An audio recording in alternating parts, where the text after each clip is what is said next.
Good evening, Garden City. I'd like to call to order a regular City Council meeting for Monday, August 12th, 2024 at 7 p.m. First order of business is our opening ceremony, which consists of the national anthem, followed by the Pledge of Allegiance, followed by a moment of silence for those service members who have given their lives for our country. If everyone would please rise.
I pledge allegiance to the flag of the United States of America and to the republic for which it stands, one nation, under God, indivisible, with liberty and justice for all.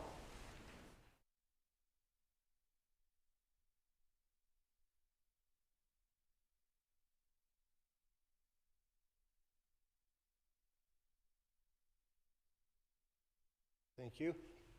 You seated? Mr. Smith, if you take roll call, please. Mayor Jacobs. Here. Mayor Pro Tem Dole. Show Mayor Pro Tem Dole absent and excused. Councilmember Karafotis. Here. Councilmember Squires. Here. Councilmember Earl. Here. Councilmember Witt. Here. Councilmember Lynch. Show Councilmember Lynch absent and excused also. You have a quorum of 5. Thank you. Okay, item 4 is the approval of the agenda. Mayor, Councilmember Witt. I make a motion to approve the Monday, August 12th, 2024 council meeting agenda as presented. Support. Are you taking off those items? Oh, yep, I'm sorry. I thought we were tabling that instead of removing it. No, that's during the consent agenda Consent approval. Or I'm sorry. Yeah. Okay. Okay. Further comments from the public? All in favor? Aye. Aye. Opposed? Motion passes 5-0. No recognitions. I don't see any state or county officials. No presentations, community events. Miss Jackie Peridor from the Garden City Business Alliance. Hello, Mayor and Council. I just wanted to remind everybody that the last Music in the Park is the 15th, which is Thursday. We will have St. John Smith, and they've been coming back 3 or 4 years. We have implemented a couple of new things, one of them being a contest. So as the music watcher goes through the evening, if they visit each vendor, they can be entered into a contest to win $100. So that's a new implementation. We also have a little photo booth, and of course it's the bee. So you might see the bee buzzing around and take your picture at the photo booth. We hope we see everybody on August 15th. Thank you. Thank you. Okay, we have no petitions or communications, no public hearings. Item 11 is the consent agenda. Mayor, Councilmember Witt. I'd like to make a motion to approve the consent agenda items A1 through 5A with subtracting items 5B 1 through 7. Support. From Councilmember Karafotis. Further comments from table? I will say that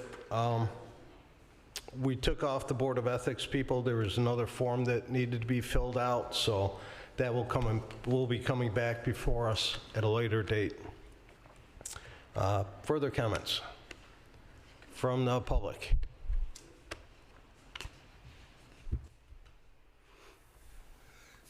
Question, John Murray, Lather Street. The special meeting we had, it's brought to my attention that when we voted a raise for the city manager, you needed 5 votes. We only had 4 votes accepting Mr. Gibbons.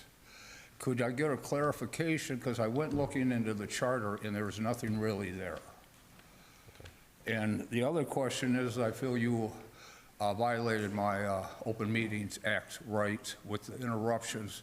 I do not want to sit here and debate. I do have 3 minutes, and just because I may annoy your opinion, I do have a right to express myself. Okay. I guess we could, I'll answer the one, or Mr. Miller, if you want to clarify the 4 votes versus 5 votes. Well, in the charter, the only items that require 5 votes are what we consider an ordinance, and that would be, of course, an ordinance would not be involved in the raise of a city manager. So. Okay. Further comments from the public?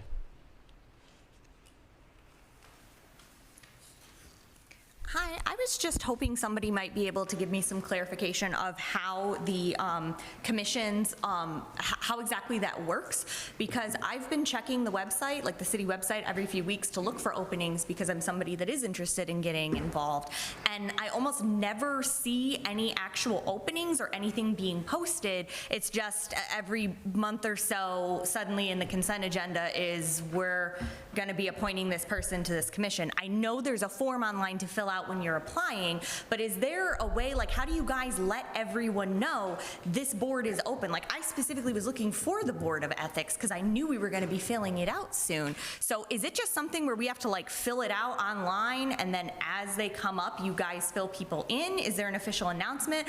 I even went back over Facebook to see if I missed a post or something on the website, and I can't quite figure it out. So I'm just a little confused as to how the public is informed when there are open spaces on these commission boards. I know there are times at city councils where you guys will say, hey, we have open positions, go apply, but it's never been a specific, like, hey, we've got one open on Parks and Rec Commission, we're gonna be doing the Ethics Committee soon. It never really seems like it's that specific, so I'm just a little confused as to how we're supposed to know when we can apply for these.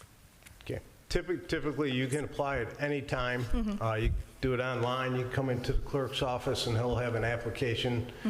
You write down what board or commission you would like to serve on. A lot of times, people fill it out a month, 2 months, 6 months before there's an opening on whatever board they want.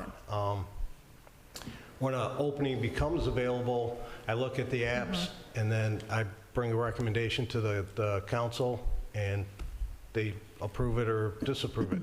Okay, so then it's just basically fill it out, and then you'll be in consideration whenever it happens. It's not a, hey, we have an opening, we're announcing, we're letting everyone know. Correct. Go apply. Okay, got it, thank you.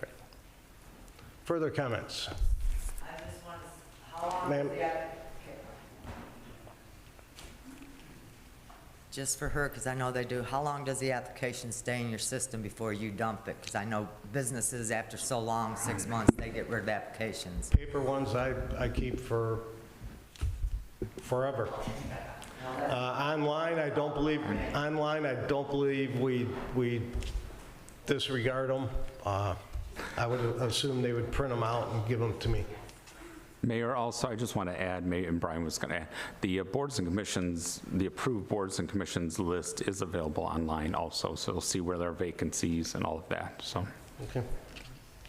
And Brian may have one more add. Thank you. Yep, I was just going to add, my office takes applications at all times. I've got a couple kind of in the hopper for various boards.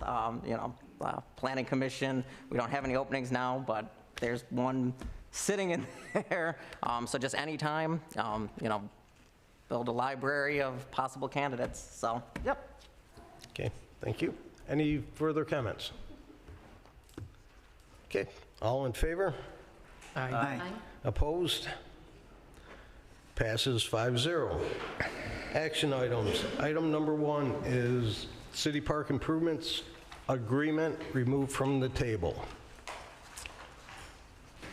Motion is in order. Councilmember Squires. I move to remove the City Park Improvement Agreement from the table. Support. Support from Councilmember Witt. Further comments from the table? From the public? All in favor? Aye. Opposed? Motion passes 5-0. Item 2 is the City Park Improvements Agreement, and I'll call Ms. Smith, our Parks and Rec Director, up. Good evening, Mayor, Council. So I am back. This is sort of tying into the item that we just took off of the table, but it is a separate motion. When I was here 3 weeks ago, I kind of combined two things in one meeting, and I think you guys wanted a little more information. So I went back, talked with Wayne County. I also met with our county commissioner, David Kniezek, to get a little more background on the process and history of the Wayne County millage allocation. So tonight's action that I'm looking for here is that we take the recommendation that the Parks and Rec Commission put forward and how to spend this year's allocation. I outline in the packet kind of a little bit of the history of how it went. We are coming up at the end of the fiscal year for the county, so they're really ready to have the agreement signed. So tonight, we're not approving the agreement. I'm looking for that action to approve the recommendation that the Parks and Rec Commission made to put that money towards the playground expansion. So you're going to see in the packet that design again that was selected out of 4 or maybe 5 options. And we're just looking to take that recommendation so we can package it into the agreement, and then I'll be back at the next meeting for that. Right, you need a council resolution for the county, correct? What's that? You need a resolution for the county Yeah, from the so council. because I had to separate them, tonight is just saying that you guys are behind this selection, and so then when it goes into the agreement, we don't have any question, because I think the last meeting there was concern of why that project was in there. And this is the 3 years worth of, that they're doing now. Yep, so they did change the format a little bit, so now it's every 3 years, but you get a little bit more money. And if we want to revisit the process for that selection in the future, we can certainly do that. This year, obviously, I wasn't here. The Parks and Rec Commission worked on this. They made the decision. They put a lot of time into it. And then when I brought it forward, it was kind of in the agreement already, and there was the agreement with Pensura. So we've ultimately approved the spending of that playground, but we haven't secured the funding. So tonight is to get behind that recommendation so that it can go back into the agreement with Wayne County, come back to you guys to sign it, and then it can get finalized. Okay. Is there any question? Nope, this is, we're just expanding on our brand-new playground Yeah. for the residents. Motion is in order. Mayor, Councilmember Witt.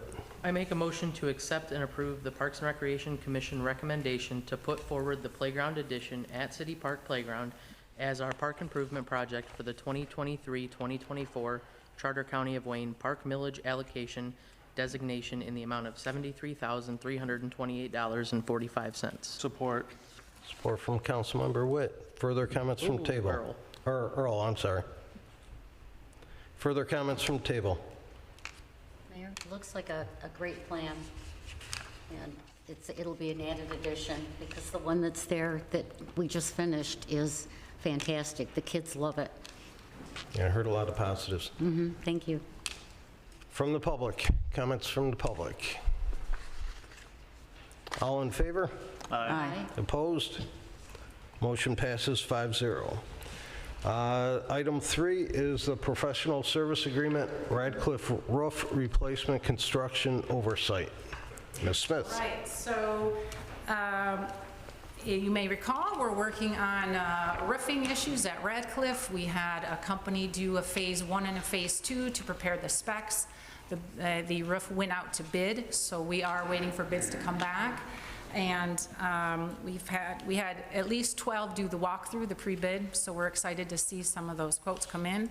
And this, what you're seeing tonight, is in preparation of those bids coming in, an extension of the professional services to monitor the construction. So when a roof is being done, we're not going to be able to be up there to really check on it. This is a service. We selected a part-time monitoring where they will be out 4 hours each day, monitoring, making sure that the materials are to spec, that they're doing things the right way, not taking shortcuts. It's just a checks and balances process, so that's what this is. Basically, project manager. Essentially, yep. Okay. Motion is in order. Mayor, Councilmember Squires. I move to approve Roofing Technology Associates LTD proposal and professional service agreement to provide roof replacement construction oversight and monitoring in a part-time capacity not to exceed $22,000. Support from Councilmember Karafotis. Further comments from table? Councilmember Karafotis. The 19th? Yep. And then did they give us a timeline on how long it will take? Our timeline is on the 20th. We hope to have the recommendation from our consultants and bring to you guys on the 26th an approved, or a contract for approving. And from that point, there'll be, we're going to be asking for material, or we're going to be looking to make a payment of materials and a deposit towards that work, and hoping that they can start as soon as possible. As you know, we are timing around our environmental review and some deadlines, but we're really hoping between the ordering of materials, which, you know, we're only getting sort of a windows of how long that will be, but some of the companies sound like they're ready to go. So we are very hopeful to get this going. I mean, I don't want to give any dates, but I mean, I'm hoping end of September that they can get started on the repair. I mean, we want to get it in before winter. That's the key. And I know we have a deadline for October something. Yeah. 7%, so we're prepaying for the supplies and stuff. That'll count towards that? Yep. Okay. That's right. Okay. Further comments? From the public? All in favor? Aye. Aye. Opposed? Motion passes 5-0. Item number 4, Radcliffe HVAC emergency purchase. Ms. Smith. All right. As everybody, I think, knows, there are some HVAC issues at Radcliffe that have been ongoing, a lot of repairs throughout the last year. This particular unit has been a problem. Last year it was repaired. In this last heat wave, the temperatures were in the upper 80s, and when the service folks came on out, they determined that that unit is no longer repairable, and the need to replace that is now. So we are looking to have this purchased. It would go against our grant purchasing in the ARPA, and it is good to get this one done because the roof is coming. So we would like to get moving on this one as soon as possible. There is a slight delay in the ordering. It could take a month to get, but that's what this is. Motion is in order. Mayor, Councilmember Witt. I make a motion to approve an emergency purchase of a new rooftop HVAC unit at Radcliffe from Tech Mechanical in the amount of $39,521.57. Support. Support from Councilmember Squires. Discussion from the table. Mayor. Councilmember Earl. I know that we've talked about this, but with the HVAC issues and the roof issue, we're kind of tying them together, right? And having people up there looking at the rest of the HVAC before we start digging into the roof? Is that what we're doing? Yep, well, we are currently seeking proposals for HVAC specs and bid preparation at this very time. We've only gotten one proposal in. We'd like to get a couple more. It's going to be really tough to get that in before the roof, because the roof is really really important. But we are working on that to at least get in some expertise and advice before we get going on the roof. We know that if we don't repair all of them, there'll be extra fees to pick them up, remove them, Right. do the roof repair, bring them back, redo the electrical. So we're trying the best we can to get a group in with the specs and bid. But it's not going to be the perfect timing that would have been ideal. Okay, thank you. Mayor, oh, I'm sorry. Councilmember Karafotis. How many HVAC units do we have in the roof? That's a great question. A lot. It's all in our spec sheets, so I can follow up with that and get you. And we already have it out to bid to replace all of them? No, we do not have that out to bid. But we need that, We are right? looking for proposals to help us put together the technical specs and really what it is that we need to repair. So again, kind of that management team to help us both recruit companies, because that's what we're finding can be challenging, is these engineering firms, they know all the people, and they help you get people in to bid for it. So we're looking for that engineer firm? Yes. And the schools couldn't recommend someone? I know you talked about that last time. We have made, I think, 5 or 6 calls to different places. Some have not called back. A couple we're working with. One got us a quote. 2 others kind of not got us a quote. So we're actively seeking additional companies, but we did check with the schools. And so this is just one individual HVAC, but would it be cheaper if we bundled them all together? Well, that would be the idea, yes. We have made a fair amount of individual swap outs and repairs over the last year and a half. That does help bring the end cost down because they are then going to be not needed to be replaced. But I don't know what that difference would be. You would think that a package would be the way to go. How long has this one been broken? Well, I mean, had issues last year. They did repair it. It's been a problem most of the summer, I will say. And usually I have some notes here, let me see. When they come out to take a look at it, in this case, there was nothing that could be done. So I'm just asking because if we've already gone the whole summer, we're coming into fall and it's a little bit cooler now. So if it's another month and we're getting all of them replaced and we're saving money, that's why I'm asking. Yep, I think the reasoning was this is a bigger unit, and trying to get that one done before the roof is done was kind of the motivator. So, but you're right, I thought the same thing. Well, fall's going to be here, we don't really need it. It's as much trying to get that done so it's one less that we have to remove and bring back. For the roof. So it's kind of, I understand either way, that. we're in a Yep. not ideal. Yep, I get you. Thank you. Further comments from the table? Mayor, Councilmember Witt. with the warranty I saw on it, it was 90 days. That was the only offerable warranty with them? Well, that's all that's in this proposal. I could look into that and see if there was anything else. Yeah, I just like to see eventually, because like the drones, when we purchased them, I was asking about those, so just see what could have been too, if there's other companies that might, or later on down the road when we're replacing the other. Yeah. Yeah. Okay, further comments from the table? From the public? Can you come up to the podium, please? Is that for all the unit replacements or just the one? This is just for one unit Okay, that okay. cools 2 rooms, the game room and our veterans. Oh, wow. That's So a lot of they're- room right there. Yeah. A lot of space, I mean. Yeah. Okay, I'm just, only 90-day warranty for new? Yeah, that is, That's crazy. I don't get that. I thought they'd 90 give you days. At least 24 months. Mayor, this is time for comments, and, really, I mean, Mayor. that's- Right, thank you. I can look into that. I mean, sometimes there's like manufacturer warranty, and then this is like Yeah. workmanship and materials, so I would imagine there's something else, but Yeah, as long as you let me know just with an email if there's Yeah. something with it too. Because I just think we should get Okay, get more, what was that? a little bit more coverage. Right. Well, and I mean, yes. okay. Further comments from the public? Mayor, have we already replaced some of the HVAC units? Have we? Yeah. Yes. Do you know what the warranty was on those? I do not. Is it the same company? Yes. They were Tech Mechanical.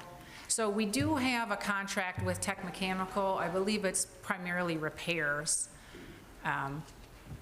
You know, when we do the full kind of assessment of everything, then we obviously are going to go out to bid. Yeah, I remember Can seeing look all the for better. repairs. I so- do know that there was a unit above the gymnasium that was replaced, and that had something happen this summer. It was under warranty, and I don't know, maybe, Marge, do you have any insight on the? The unit that was replaced above, a condenser went. If you'd come to the microphone, please, thank you.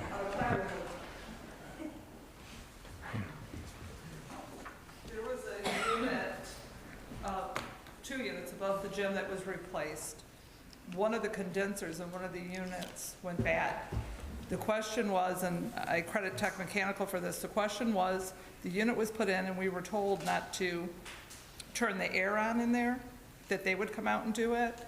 Well, somehow a switch got flipped. So we don't know if it was our error, but they're going to replace it for us.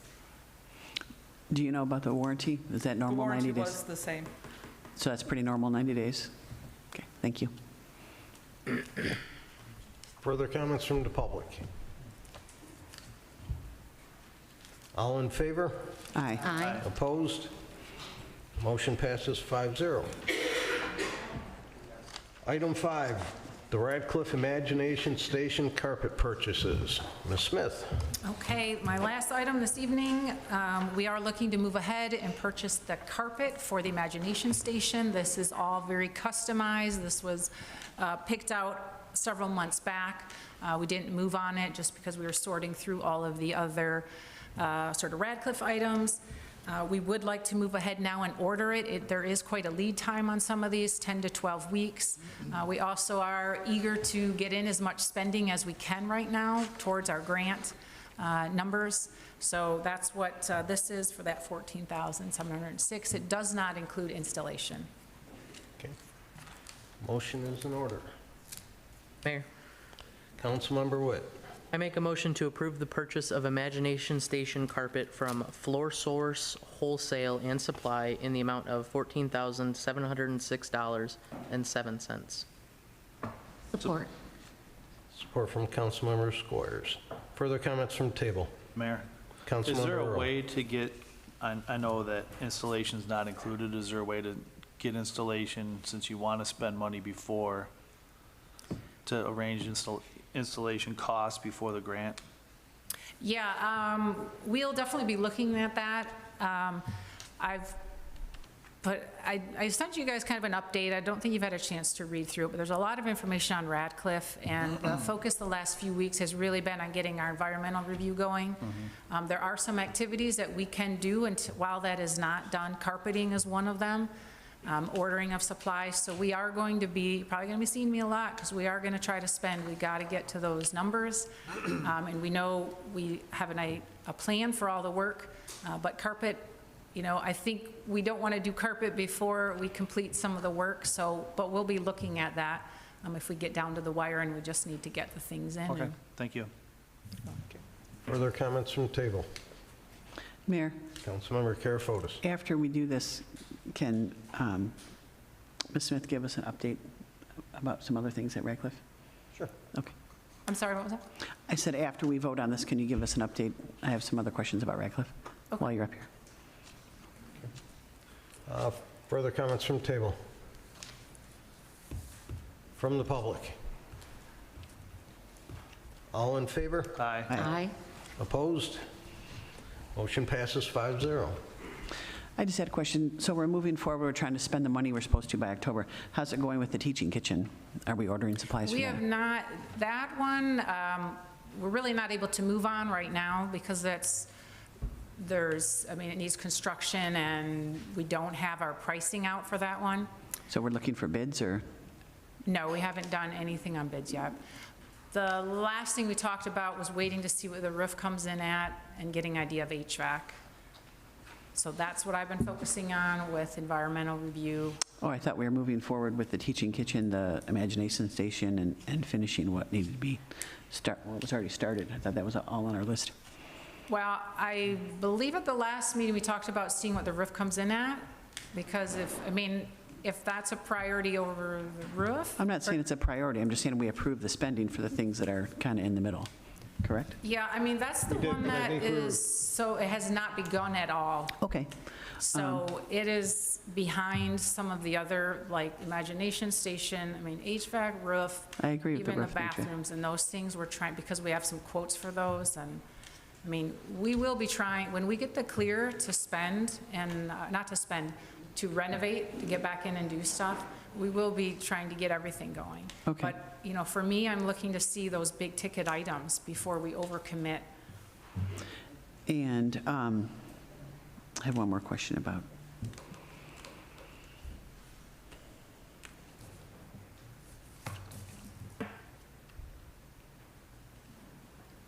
no, You can ask it. okay, I was just going to say, I'll email you. Council Okay. comments. Okay, Thank you. well, thank you. Okay. Item 6 is our firefighter gear grant. Chief Randy Keene.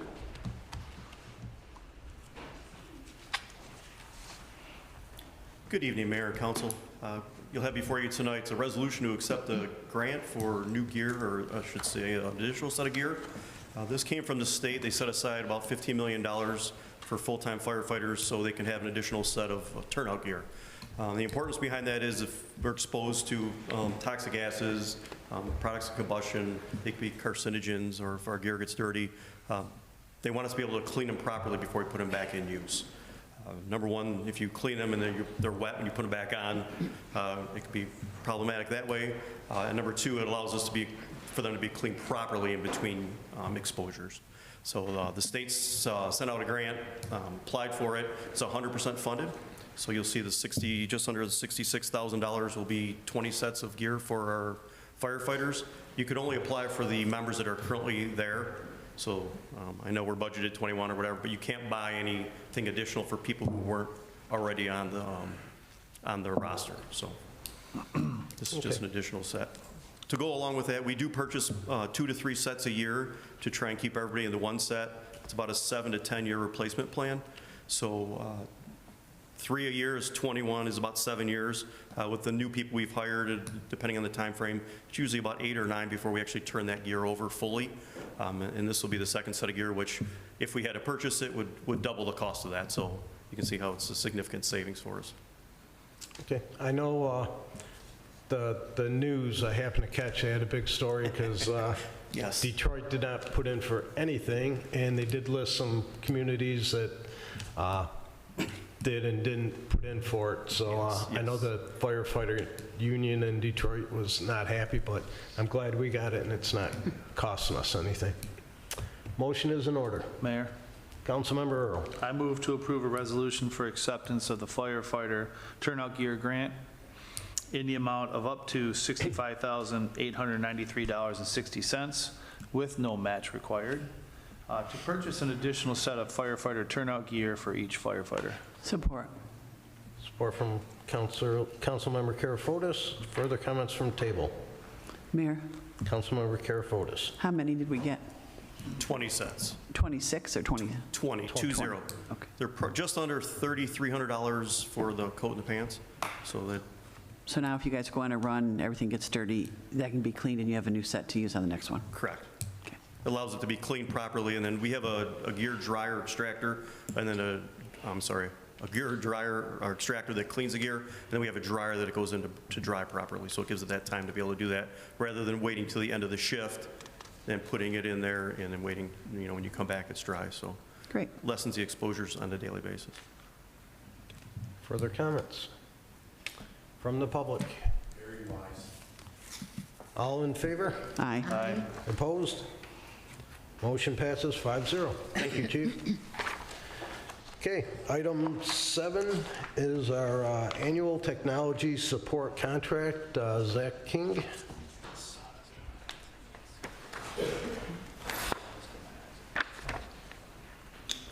Good evening, Mayor and Council. Before you is the renewal of the technologies contract with Skynet Innovations to provide technical support services for 2024 and 2025. The increase in cost noted on the quote is deprived of two areas: the device count and the yearly 2.5% increase stated in our contract. Skynet Innovations, who purchased BPI, has maintained the same contract and pricing terms previously established in 2020. Our contract states an automatic 2.5% increase in service fees each year, as you can see reflected on the quote. The other increase noted in the addition of devices for the city has been more devices that we have purchased from our last device count in 2022. The city has increased our device count from 247 devices, again, that was 2 years ago in 2022, to 327 devices as of this month. These devices include desktop computers, laptop servers, firewalls, backup devices, as well as wireless and networking switching equipment. Please let me introduce you to Ty Dolan. This is our account manager for Skynet Innovations. You might recognize him as he was our first IT support guy for BPI back when we first signed with them. To give you a brief overview of what they've done the past 12 months and answer any questions you might have. Good evening, Mayor and Council. As Zach said, my name's Ty Dolan. I'm the account manager for Skynet Innovations. I was the first technician that worked with City of Garden City back in 2014 when you guys went from a time and material block time contract to a more of a managed support contract. Over the past year, there have been, number here, 1,336 tickets created, 1,330 completed. The year prior, it was 1,253 created and 1,275 completed. Over the past 12 months, there's been a number of projects that we've completed. There was a network redesign. They worked on the Wi-Fi point-to-point at the Radcliffe garage, and there were multiple switches configured, I believe, in the communication department as well. Any questions? I have one. Has there been any talk of possibly having any kind of on-site support once a week or any time during the week? That has not been discussed, but it is definitely something we can discuss. I know that the original contract doesn't have a stipulation for anyone on site. It's just all remote support or on site as the request needs. But if if you guys would like maybe 1 day a week, 2 day a week, we have a tech that's just out here dedicated you for the day, we can work that. Okay, because I know I had an issue with computer, and I was on the phone. For a half hour trying to fix whatever. Correct. So, yep. That might be good. Okay, motion is in order. Mayor, Councilmember Squires. I move to approve the attached agreement with Skynet Innovations, the city's technology provider, regarding the renewal of our annual technology support contract in the amount of $168,235.08. Support. Support from Councilmember Witt. Further discussion from table.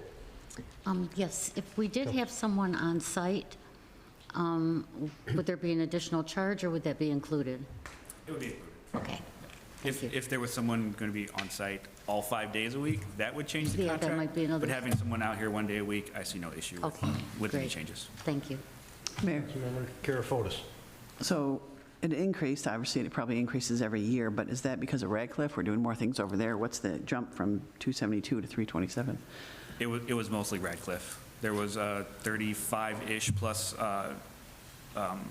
workstations, and then all of the switching and access points that were put over there, those that jumped the And counts. is that for Teen Tech or the computer room or what?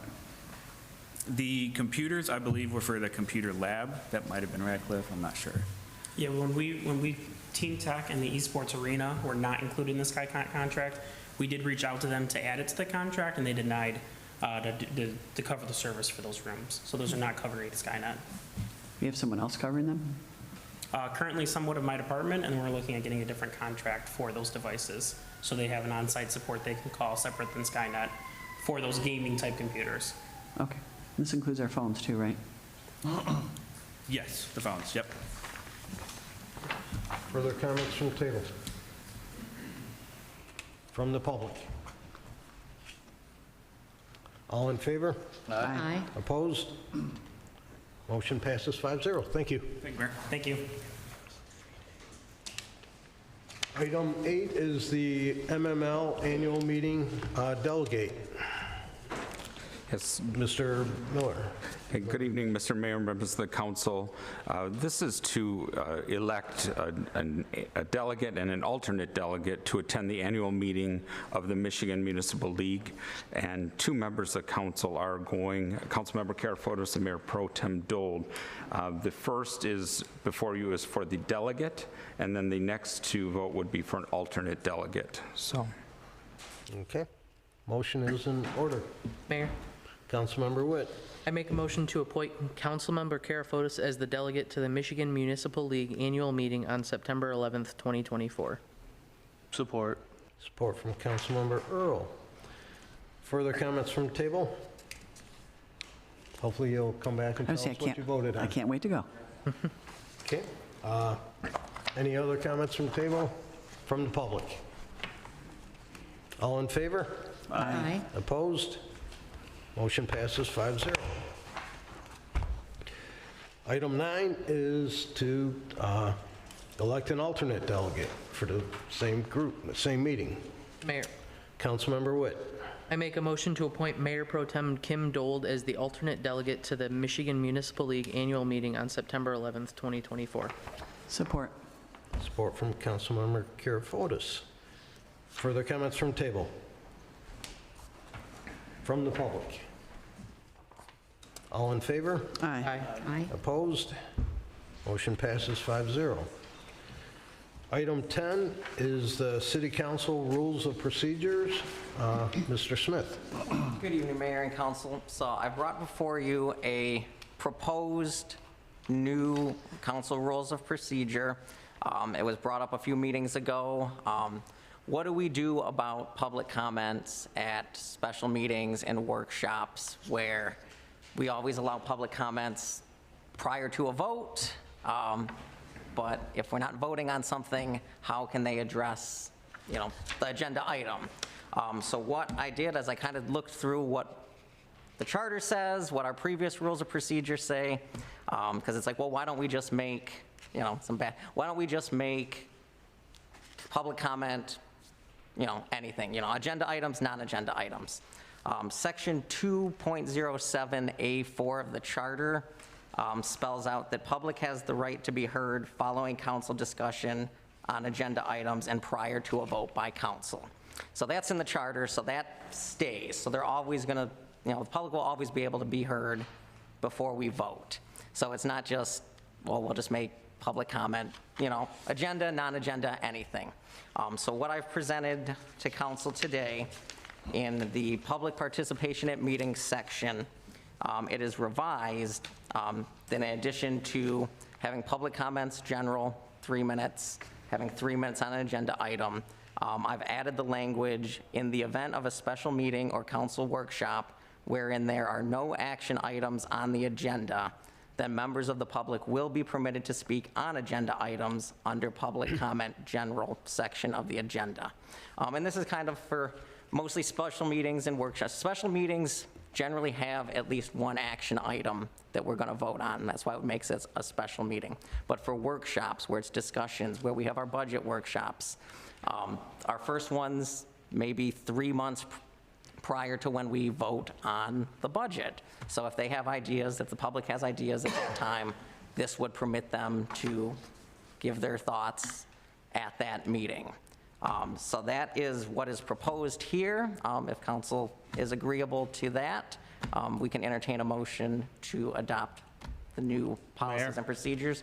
One other thing that I want to mention, as I was reading through, just trying to get all this section squared away, is the 3-minute time limit.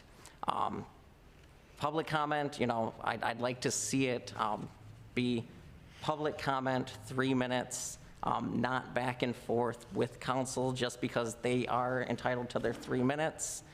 So then when we respond in the middle of their 3-minute time, then the time gets stopped and where are we, did they get their full 3 minutes? So that was just one other note as I was reading through here that I just, if council wants to respond after, they can, but let the public have their full 3 minutes. Thank you. Councilmember Earl. Yeah, I move to approve the amendment to the City Council Rules of Procedure, Section 2.110, public participation at meetings as attached. Support. Support from Councilmember Karafotis. Further comments from table? Mayor, Councilmember Earl. thank you for addressing this. You know, so if I'm having a special meeting on any topic, it's nice to hear just on that topic, so I appreciate it. Thank you. Further comments from the public?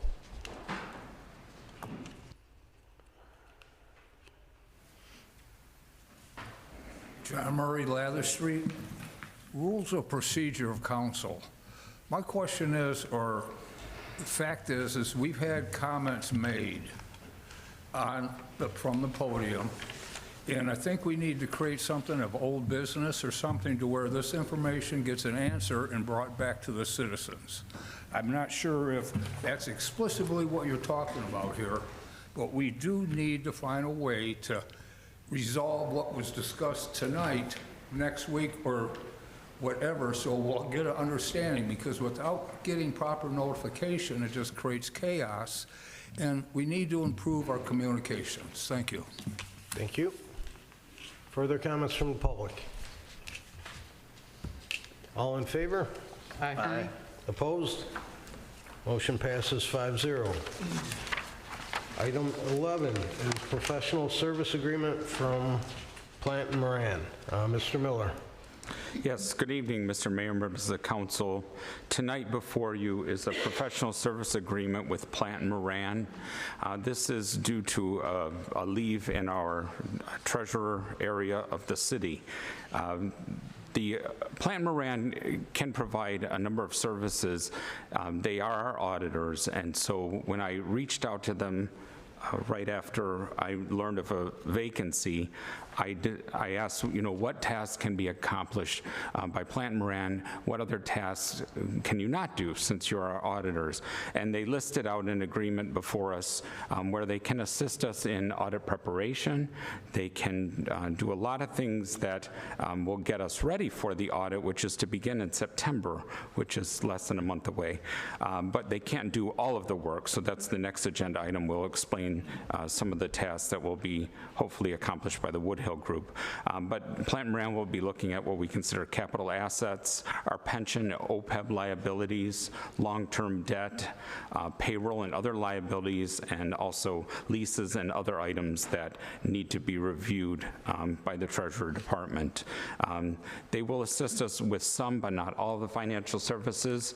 They will perform all the services that they are permitted to perform.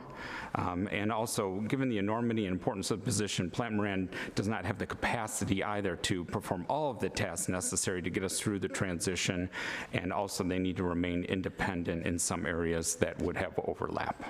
So this is a professional service agreement that's before the council for Plant and Moran to provide services for what we call GAAP accounting services. Okay. Motion is in order. Mayor, Councilmember Witt. I make a motion to approve the attached professional service agreement and engagement letter with Plant and Moran to provide GAAP accounting services. Support. Support from Councilmember Karafotis. Discussion from table. Mayor. Councilmember Earl. So is there a drop-dead date that they can't, it's a lot of services. Is there a date that they say they hope we have somebody by, so they, and I understand that they can't be involved in the audit. It wouldn't make sense to have them involved in the audit since they're the ones that approve our audit. So I'm just wondering if there's a date that they need us to find somebody by. There's not a drop-dead date, Okay, correct? good. All right. Okay. I know they have hourly rates on here. What was Brian getting paid, Mr. Marciniak? Approximately. Approximately. Per hour. Maybe about 55 an hour or so. Okay. Okay. Further comments from the table? From the public? All in favor? Aye. Aye. Opposed? Motion passes 5-0. Item 12 is professional service agreement for the Woodhill Group. Mr. Miller. Good evening again, Mr. Mayor, members of the council. This is a professional service agreement with the Woodhill Group. So again, once I was made aware of the vacancy we're going to have, I did reach out to Plant Moran, and then since they couldn't perform all of our duties in our finance department, I asked if they had any recommendations for another group that could provide services that are necessary for us. And they did make a recommendation to the Woodhill Group, and I reached out to Colleen Coogan and Andy Clark, they're actually in the back on the right, from the Woodhill Group, to talk about the services that we need that can't be performed. Like I explained before, I had a lot of concerns that I was afraid we wouldn't know what we wouldn't know, and then we would be in trouble. So I wanted to make sure that we could find somebody that could also assist to, of course, do some oversight for Plant Moran to make sure that they're coordinating everything properly for the audit, but then also a lot more day-to-day activities that are needed in the department. And the Woodhill Group can provide all those, and I just wanted to kind of go through some of the items that they'll be addressing for us. We discussed the tasks that we're in need of, and that is fiscal year-end and audit preparation. The end of the year was July 1st, June 30th, and so we still aren't completely done with all of the fiscal year-end reporting that is necessary, and also in preparation for the audit. Also, general ledger and some subsidiary ledgers, which are the water, AP, miscellaneous receivables, to make sure that those are all balanced properly. Also, a confirmation of bank reconciliations. As you can recall, not last year, the year before, one of our audit notes was that our bank reconciliations were a little behind. They are caught up currently, but I want to make sure that we can continue to do that, and they will do a confirmation of bank reconciliations. We do have a staff member directly devoted to that now and is performing quite well. And of course, it's a huge task trying to reconcile all of the bank accounts and general ledgers. Also, Woodhill will help us with ARPA reporting, tax distribution. As you know, the city, we collect the taxes, then it's our responsibility to distribute them to the taxing authorities. Also, we do need some assistance in payroll reporting. We do have a person on staff for payroll, but we have to report taxes, unemployment, all of that. They will help us with that. And then we don't have an end date for them, but we are going to have to start doing some budget preparation for 2025, 2026. That begins right before the holidays. One of the nice things is that they will coordinate with Plant Moran, make sure that we're not doing anything over, both of them are doing it, but they'll also be there to make sure that nothing slips through the cracks. And also, part of their agreement is that they will also stay on and assist us with the newly hired person to make sure there's a smooth transition, so that when we do get somebody in place, they know what our practices are. Woodhill review to make sure they're the best practices, and then hopefully start that person on a good note going forward. Also, in the memo, I did want to let you know that there is not a conflict, but I do want to be transparent. In all of the discussions that was going on, I talked to Colleen, and then she did contact me a little bit later, and that she did want to disclose that one of the employees that works for the Woodhill Group is actually married to our Parks and Rec director. We didn't know this at all at the beginning, but it does appear so. But she did want to let you know that he was not going to be part of our team, and he doesn't handle any financial aspects for the corporation, but I just wanted to let you all know that. So we'll have, Erica will be here, and he will be there. So, and with that, I would like to make the recommendation that we hire the Woodhill Group to help us through this transition time. Okay, thank you. Motion is in order. Mayor, Councilmember Earl. I move to approve the attached professional service agreement with the Woodhill Group to provide gap accounting services. Support. Support from Councilmember Karafotis. Further comments from table? Mayor, Councilmember Witt. do we have any sort of expectation for the hours we are looking with, obviously between Plant Moran and Woodhill? Well, I don't. We have the hourly rate so that we are all aware of the hourly rate, and they will be billing us for work as necessary, but Woodhill will be here at least 1 day a week, so that's at least 8 hours. Okay.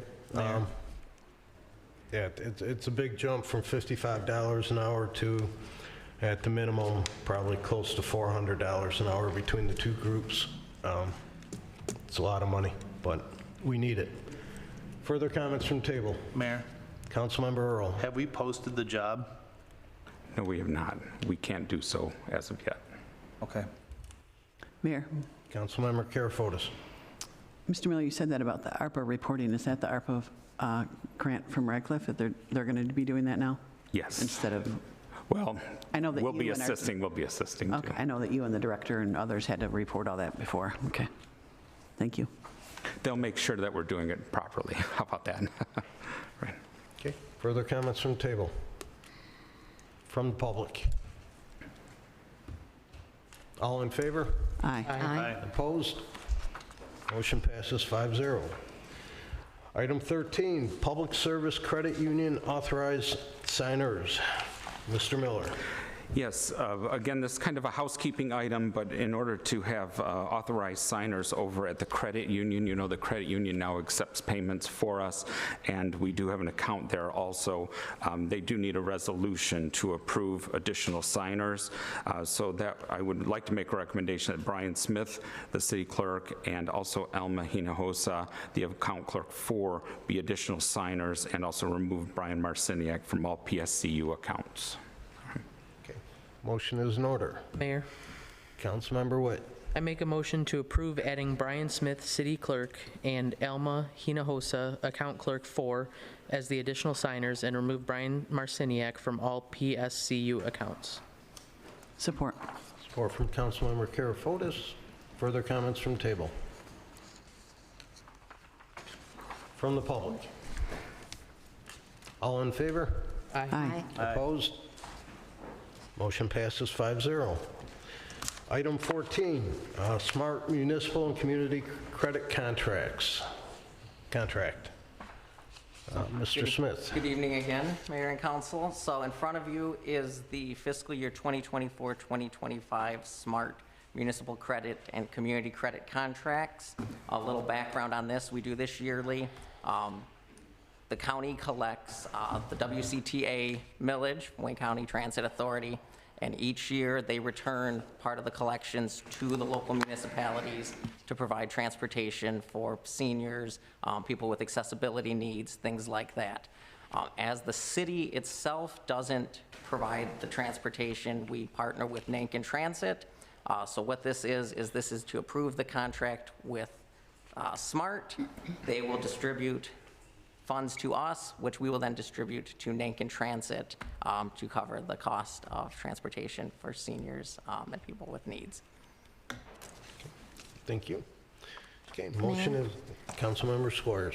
I move to approve the fiscal year 2024 to 2025 municipal credit and community credit contract with SMART in compliance with an agreement with Nankin Transit. Support. Support from Councilmember Witt. Further discussion from table? From the public? All in favor? Aye. Aye. Opposed? Motion passes 5-0. Item 15 is our city manager employment agreement. And this is, I think we had basically a basic contract that we looked over, and there were a few things that Mr. Gibbons, who we selected at the last meeting, wanted some changes, so we're here to discuss the contract. Could I maybe, Mr. Miller. could I just highlight a few of those requested changes? I think it'd be helpful. Sure. Yeah. Right, Go ahead. so Again, we did have the boilerplate out there. We had it, of course, the city attorney reviewed, and then also Mr. Gibbons had a time to review it also. And I just wanted to talk about a few of the requested changes. Were one in performance of duties and responsibilities. 3B was to permit outside work and consultation. Initially, we didn't permit that in the boilerplate. I did talk to the city attorney. It is our right to either say no or say yes. All of the previous city managers have had that ability to teach a class or do something like that outside of work, as long as it didn't interfere. So I added that. Also, and then in 3D, regarding conflicts of interest, just to remove two of those limitations so that he would be able to, he just felt those were not a fair assessment of what a conflict would be regarding those, and he also denotes two of those issues right below that, so you have that in front of you. And then also requested changes in work schedule 3E, and the original one didn't permit him to miss any meetings, but would like to, if he's excused, to be able to miss a meeting or illness or anything like that. It just wasn't any leeway in there. And then also in training, 3F, as you go down, it was just to clarify the training, so that training would be provided, of course, by the city for that. Also, we would provide the computers and information they would need to work remotely. And then also down lower was also regarding the attendance of ICMA and those kinds of professional development. So it's in two places, he thought, but I decided to leave the training in one, professional development in the other. And then also regarding leave time, there's kind of a lot of words in the leave time section, but it was really to align with GCS PPA leave agreement as opposed to a separate leave agreement that would be done. And so that was another requested change. And then also a requested change in regarding the termination of employment, and that would be, if it was without cause, it would be 180-day severance, which I did review. The last city manager contract did include that, and other contracts, when I was looking at the ICMA standards for contracts, did include a severance package with that, without cause. If there is cause, then there is not a severance. So I did review all these changes. Once we get the final the final agreement, we'll send it back to the labor attorney so that he makes sure that all of the I's are dotted, the T's are crossed in connection with the requests, and then what is approved by council. So what is left in is, of course, I think they're highlighted in blue in your contract that you have before us, is that one regarding employee benefits. I think I made mention at the last council meeting that he would not be eligible for the health and dental insurance because he has provided that via OPEB benefits through the police department. And then what is necessary, of course, is to determine the rate of pay. And then also at the end, if there is a final a separation, there's just a requirement to, if we do need cooperation at the end after employment, to agree to a rate of pay, so that if he does have to come back, he would have to cooperate, number one, and then we wouldn't be eligible, or he would be able to receive a salary, an hourly rate to come back and assist if there's something necessary for that. So with that, I have the contract before you, and I also did include, that's at your place, just so you could see, when I made all those references, the GCS PPA contract, I just kind of checked off in the contract where it was so that you knew exactly where all of those figures and numbers came from. So. Okay, thank you. Anyone wishing to start? Mayor, I have a question. Councilmember Earl. So with conflict, is the conflict determined by the council if there's determined that one of his other employments has a conflict?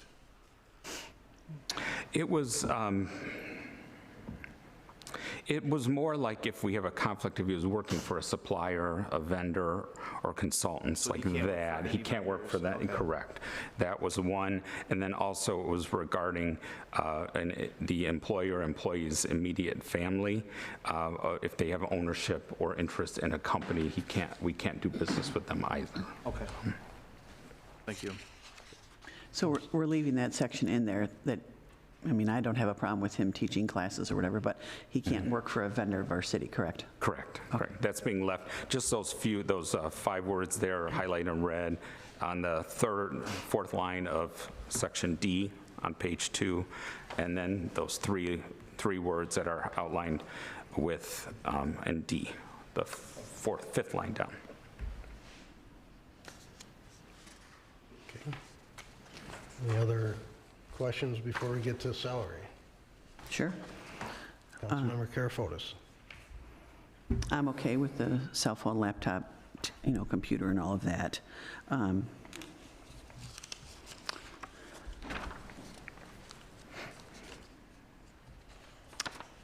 The one part that says change from starting with employment right away, they immediately get 30 days of leave, and that was changed to 45. I mean, that's kind of odd that the day you start, you get 45 days worth of leave available. I don't know other jobs that do that. Actually, in the leave time on page 4, I did cross out all of that. Do you see that in page 4F? Yeah, it's blue, so I didn't know. Correct. And so I took out all of that, and he would align with kind of the first for CSPPA, and that would be, I'm getting there, I'm sorry. That's what I get, and I can't remember either. Sorry, days off. I receive eligible for 32 days of vacation. And that starts immediately? There's no... According to the contract, yes. And does every employee get to the employee's option up to 30 days of unused time, maybe annually turned back in the city? Is that for everybody in our city? I'm not 100% sure. I know we can turn back days. I don't know the number. I usually take my vacation days so I don't sell back. If I did, I would know. I'm sorry. And then we always offered automobile payments to every city manager? Usually we do, yes. Anything else? Yeah, you said we're going to talk about salary next, right? Okay. Is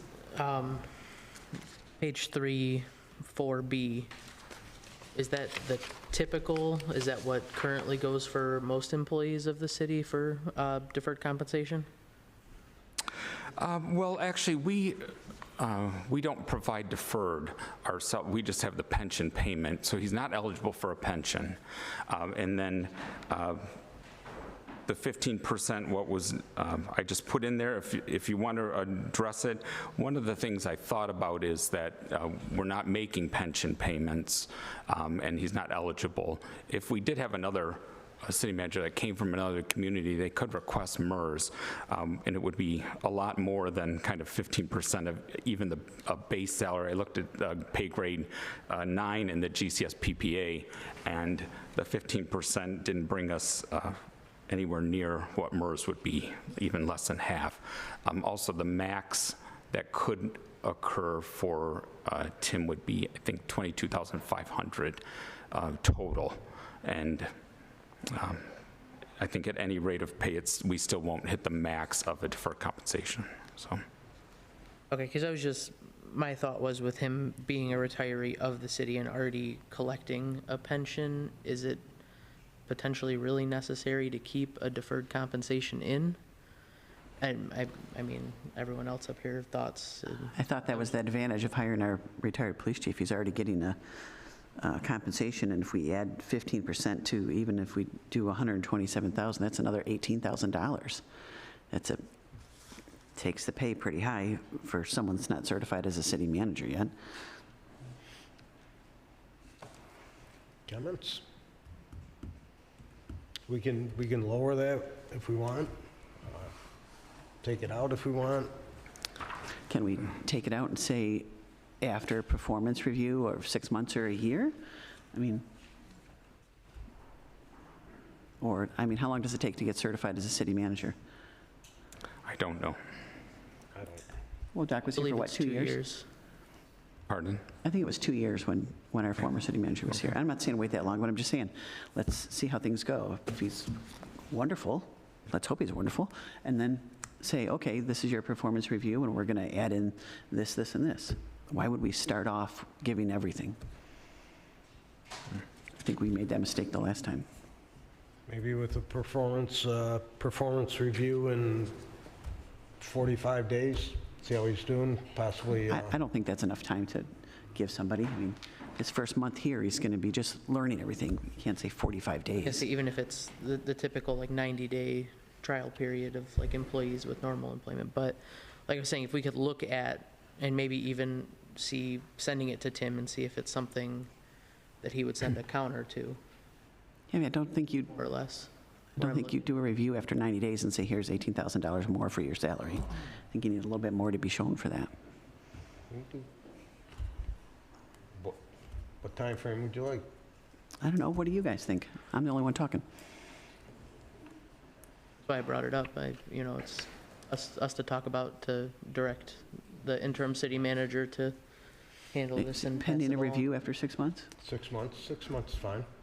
Pending, a performance review after 6 months? I forget what we did when Doc came in, but I know, obviously, afterwards, he did a review every year. We did a review, so I'd be good with a 6-month review. And He had a 12% right from day one. So we have someone brand new and we're offering 15. That just doesn't sound right. I just put in that number just based on the max that somebody could earn in that situation, so. Well, I understand that, but I'm just saying the max is not how you start out a new employee. Okay.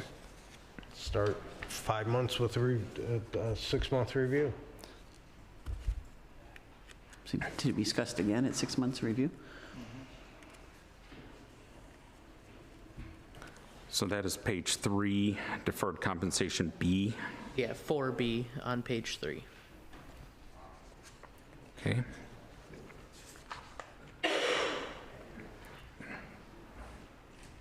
So 5%, and we'll do a review after that in 6 months. Say that one more time. 5% instead of 15, and we'll do a review in 6 months. That's still another $6,000 on his base pay right off the bat. I mean, that it makes more sense as a tiered, and then at the 6 months, we can reassess. I actually like that idea of 5%. It's a better deal in the starting of it than 15. And Compromise. he's not coming in here to the job blind, really. I'm not saying blind, but he's not a certified city manager. I hope that he does a wonderful job. But again, for any job, when you hire in and you're new and you don't have that experience, you don't give them everything. Right, no, I agree with you, but I'm saying the 5%, I agree with that. I'm fine with the 5% to start. Councilman Earl, do you have any comments? Unless you want to... It doesn't really matter what I say now, it's 3, Well, 4. no, unless you really want to push for 0, and then we can, I mean, this discussion. This is getting voted on, correct? No, it will be. Supposed to be.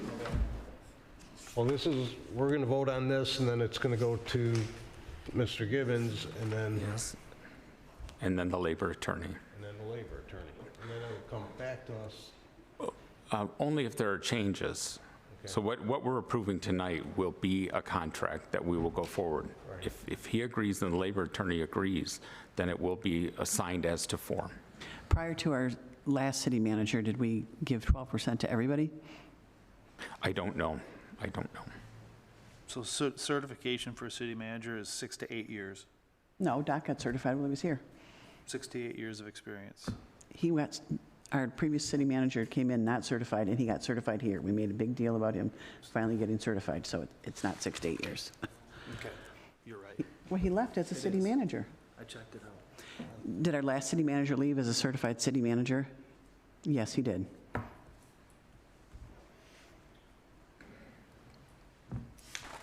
right, what's next? Okay. Any other comments before the salary? Okay, anybody want to propose a What? salary to start off with? We have in the GCSPAA, we have the, Mayor, I have one more thing to bring up. go ahead. The termination of, if he's terminated, they get 6 months severance pay. We did that with the last city manager. I don't think we've ever done that before. I know Matt mentioned some other things like that, but I don't know any other position as an at-will employee, they get 6 months severance pay if they're fired. And I did. If they're fired for no cause. I realize that. I checked with other local municipalities today, and nobody has that particular in their clause. I think that's a lot to say if you get fired, especially for an at-will employee, they're at-will. To say, let's give you 6 months of a salary. This is Garden City with 27,000 people. This isn't, Chrysler Corporation and someone's making $10 million, so we're going to give them half their salary. That's a lot of money. It is, if we fire them for no cause. Though. But Why would we do that? I mean, Well, that's the point.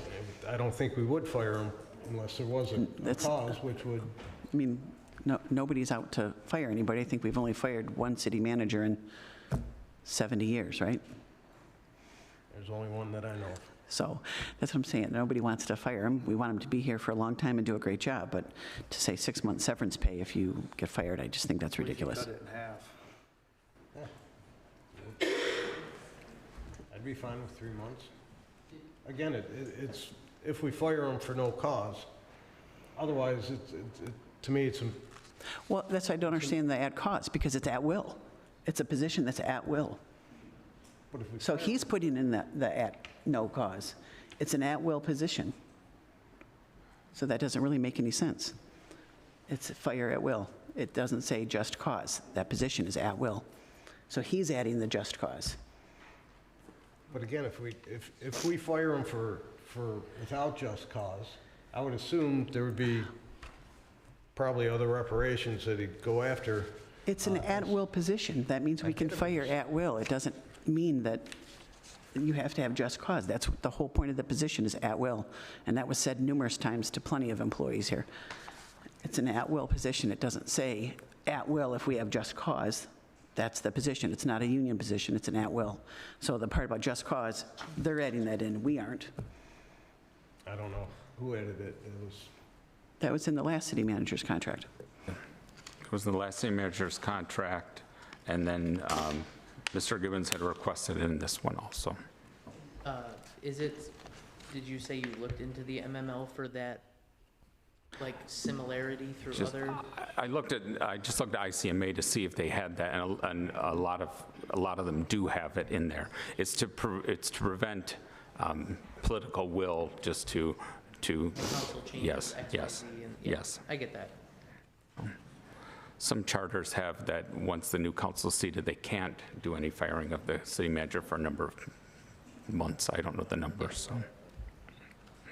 I don't think I'm just anybody's- saying in some city, not ours. I don't think anybody's looking to fire anybody. I'm just saying it's an at-will position, so they're adding the just cause, not us.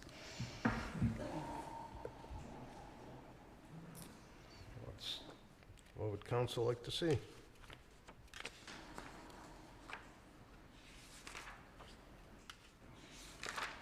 I mean, going with the last contract that we had, I don't think we should make the same mistake twice. I mean, I wasn't on the board, you weren't on the board when we hired, so I'm just saying, this is what the previous council did, portion that they agreed to. I mean, I'm not against it being lessened to the 3 months, but, I mean, it's what the last city manager was under, it's what, when Tim worked for us, the last city manager had, and that request was put in to increase it with the previous city manager. I say cut it in half. Denied. But, I mean, like I said, I do agree with the half. I'm not opposed to the 6 months, but, I mean, if we're gonna fire a city manager, I believe there's gonna be cause for us to fire a city manager. Well, again, the just cause is on his part. We're not saying there has to be just cause. That's nowhere for us being said. This is an at-will position, so we're not saying there has to be just cause. Is there any other position in the city that has severance pay if they're fired for an at-will employee? Because most of them are contracted. Correct, or contractual. Beside part-timers. Yeah.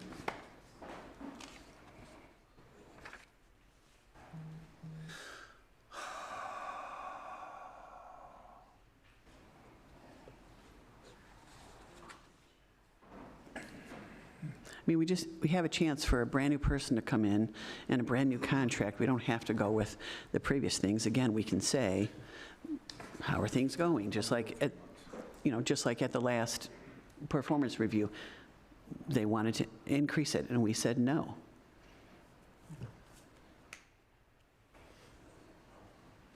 Again, I don't want it to be taken as a negative thing. Of course, I don't want to have Tim come in here and then all of a sudden we fire him. That's not what it's about. It's just about what's doing right for our city and saying, if for some reason we did get rid of someone, we're not paying them $75,000.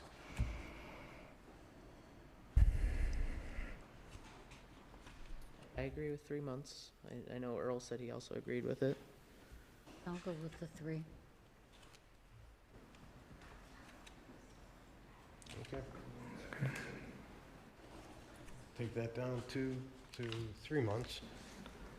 90 days. That's item 5A6, correct? Page 5. Correct. Okay. I have one question. It doesn't matter what happens with Tim, he still gets all of his stuff from the police, correct? I mean, that wouldn't change here. Thank you. Pension-wise and everything, I mean. Correct. Okay. Any questions for anything other than salary? Okay, salary. Anyone want to throw out a number? We have the contract for pay grade 9, which is our highest department head, and that goes from 110,000 to 150, and that is I think our current department head making that is $120,000 a year. In the ad that we had out, I'm sorry, Mayor, in the ad that we had out when we were advertising for this position, wasn't it like from 120 to 127? Yes. That's what we advertised for.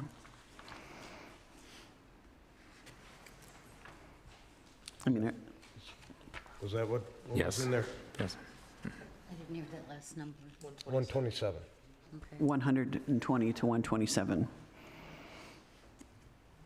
And I have the Conference of Western Wayne County, their salaries for city managers. Other cities our size, obviously with the last one was at 150 for 27,000 people. Oak Park, someone that's been there is at 148. Brownstown is 33,000, they only make 108. Northville Township with 31,000, 160. Allen Park is at 122 for their city manager. They have the same population as we do. Dearborn is only at 145 and they have 110,000 people.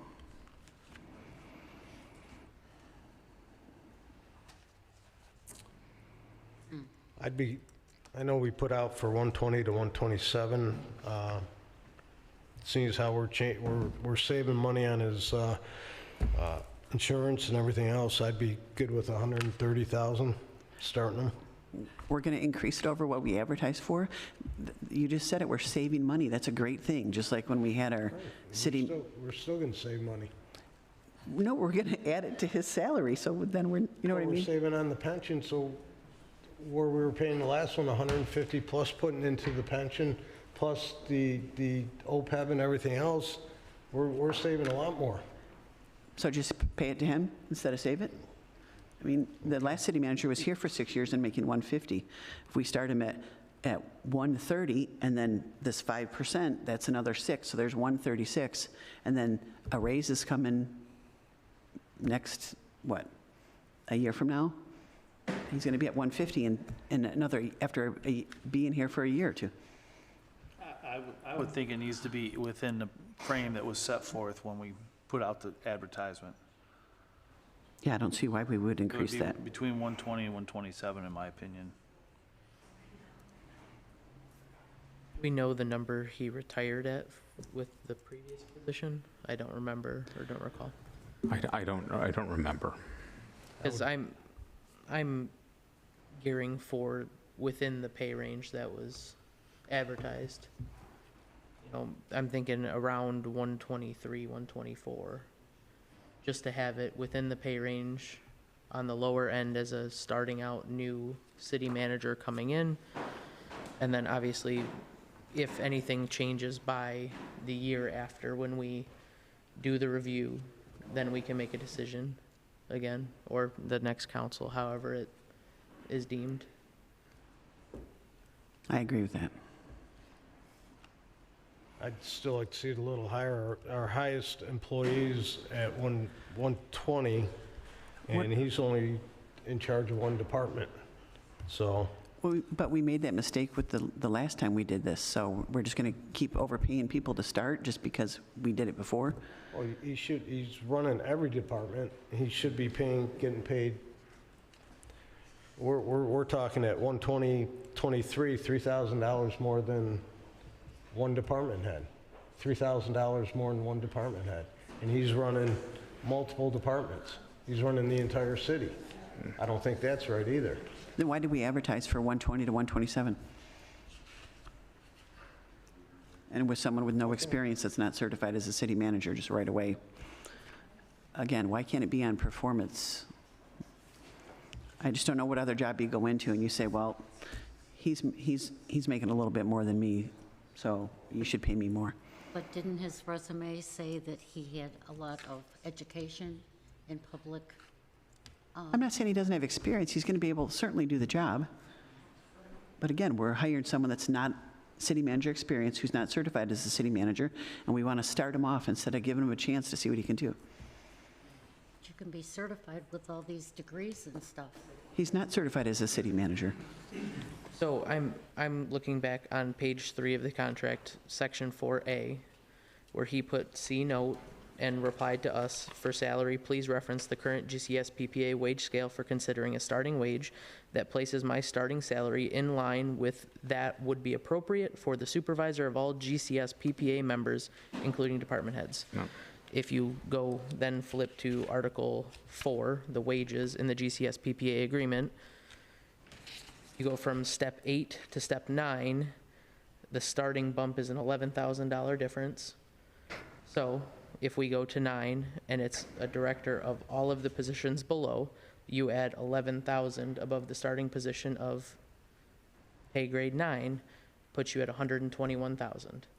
So based on how the math would work out and what would make the most sense is that difference of 11,000 within a range, granted, yes, running all departments, which is why I put the caveat of 123, maybe 124, that puts it 13 to 14,000 above the starting pay grade of pay grade 9. And that's what he asked for. But That's exactly what he asked for I'd be good with in the reply 123. to the contract that was sent. Okay, I'm good with that. That's, But the step at 9 for that pay grade, they're not at the minimum, just so you know. yep. Okay, you do know I that. heard Okay, that all part, right, but this okay. is still above Yeah. what was said where they're at, correct? They're, that would be $520 more than the highest step at 9. Okay. Still above it. And then, you know, we can look at, again, when raises are brought up a year after. I know the GCS PPA for 2024, it's written in here. Hold on one second. 2%. 2%. Well, July 1st, 2020, yeah, so 2% in 2024 and then 2% again in 2025. So. And we you could know, always up that if, It could potentially be a boost for his salary coming up when we do a review. Again, and it's, you know, 4 seats are changing up here by the time that review is going to occur, or potentially 4 seats are going to change. So I like that starting, even if we do 123.5, it puts him 1,000 roughly over what is the current highest paid salary in grade 9. I agree. But he was set at, just so you know, that the grade 9 employee is just a little bit under what you're suggesting, just so you know. So the 124 number was the 500 or so you gave No, out? 123 was. So yeah, 123.5, that puts it closer to the, Yeah, I'm good with that. I'm good with that. 123.5? and I mean, if a counter comes back, we can always still talk about it, but that's my thought process for an initial. But you said that that was his request, right? Yeah, So if that's his request, why would there even be a counter? I'm good with that. I mean, we can, And it like I gives said, we can future always entertain council room offers. to work with it. That's my thing. Yeah, because he's already getting the 2% Yeah. and then Yeah. performance review.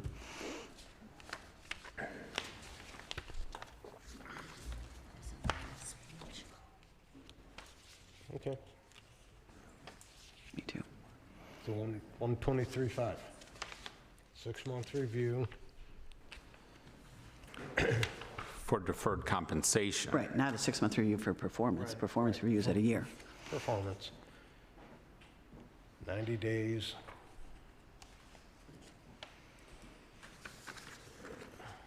I think that covered everything, I believe, didn't it, Mr. And then Miller? also, we would need to establish a rate of pay to come back.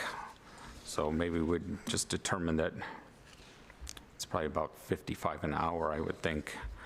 That's in section 7, or 6B. Page 6, isn't it?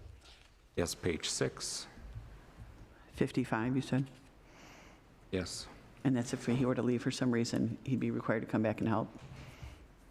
Pardon? If he were to leave for some reason, and we asked him to come back and help, like consult or something, then it would be 55 an hour? Correct that, and then also if there was litigation or investigation, or had to be a witness or something like that, we'd be required to pay.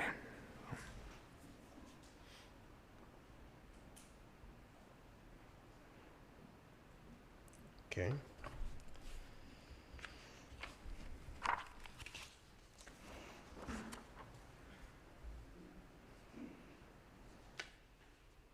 I think that was it, right? Yes. Those were the boxes I needed to fill in. So, Okay, so now we need a motion to approve this.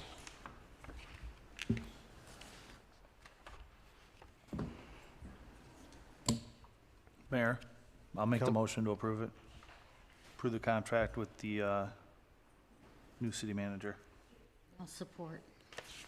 Support from Councilmember Squires. Don't think there's any more discussion from the table. From the public?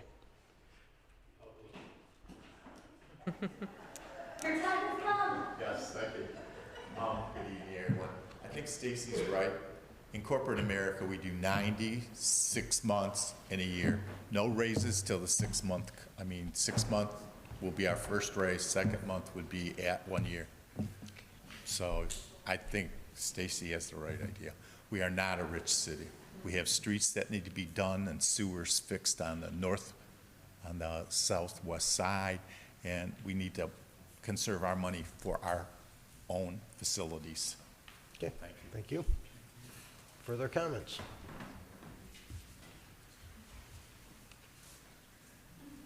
The question I have is, what about the residency law we have in our charter? My argument or justification is it's a feasible request is, like with the Detroit Police and Fire Department, it's a mass group. And I could see to make them live in Detroit would be wrong. But I also tell you, as a building tradesman, there's been job sites where there had to be a percentage of us of residents to get on that job. My statement about the city manager, it's a specialty job, and I think that it's worthwhile to enforce, because don't you want the guy leading your community to eat your food? Thank you. Mayor, can I respond to that? just because I know. Go ahead. I know that it was in our charter, but our state law supersedes that. They don't have to live in our city. They just have to be, I think, 45 minutes driving distance to get here. Miles. Or 45 miles driving. Okay, further comments?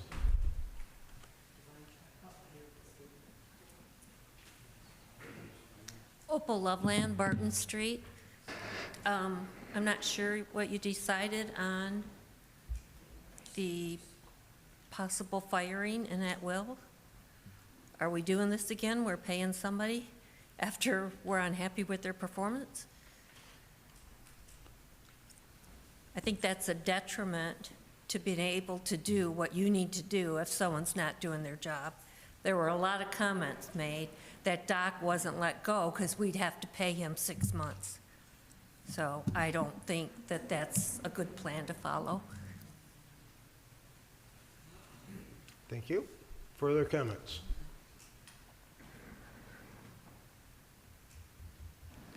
All in favor? Aye. Opposed? Motion passes 5-0. Okay, item 12 is other business. We have none. Public comment for non-agenda items only. I will say this, anyone coming up, make sure you have a meeting card. Also, there will be no more personal attacks on council or employees, name calling, or anything else like that. If you do, your time will be over, and Mr. Smith, you will take care of that. Hyder at Crush.